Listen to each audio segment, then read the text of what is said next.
So guys, ito yung setup natin. Okay? Mixer, to amplifier, to EQ. Then isang active speakers. Yan. Okay? Saka yung passive, nandun yung speakers niya. So, ganito yung setup natin guys. Okay, so ito na, connect na. Ito yung passive. Connect natin dito sa amplifier. Tapos yung active, connect natin dito sa EQ to mixer. Okay, so let's go. Ito is input sa active speakers, tapos output sa EQ sa channel 2. Okay, input natin sa ating channel 1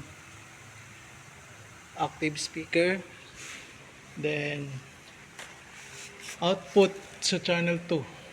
Okay, yan guys, dito natin i-connect guys, dyan.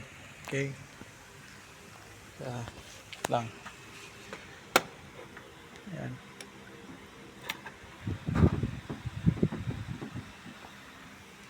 Okay, dyan. Tapos output to input sa EQ to mixer. Okay, so input to output mixer. Okay, sa channel 2 output, and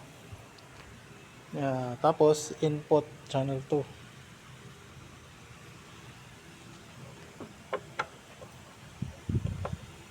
Yan. Okay, yan lang guys. Gagamit naman tayo ng speakers speaker wires papunta dito sa ating passive. Yan, passive to dito sa ating amplifier. Okay, yan. So ayan guys, na-connect ko na. Yan, sa passive dito. Ayan, tapos kukuha tayo ng source ng audio. Dito tayo sa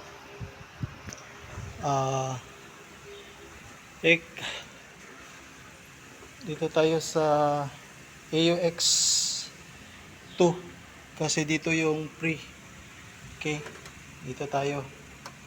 So pwede to single or ganyan, AUX o AUX1, AUX2, pero mas maganda sa AUX1, sa AUX2 tayo.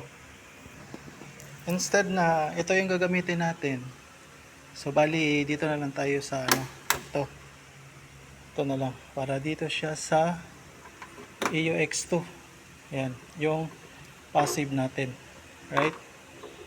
Tanggalin lang natin to. Yan, lagay natin dito. Ayan, so may source na tayo. Okay, ayan. So ang main natin speaker is yung LE, yung active speakers, right? Ayan lang. So mag-connect na tayo sa ating mga microphones. So ayan guys, naka-connect na tayo. 1, 2, sound check, 1, 2. So ginamit ko yung monitor out para dito sa ating passive speakers. Yan, ito, hey, sound check, check. Yan, mic test, 1, 2.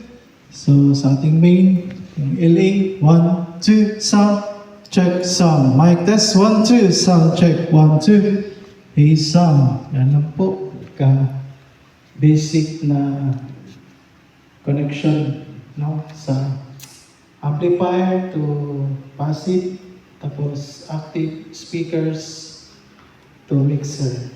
Ayan. Yan lang po. Okay. Thank you for watching. God bless.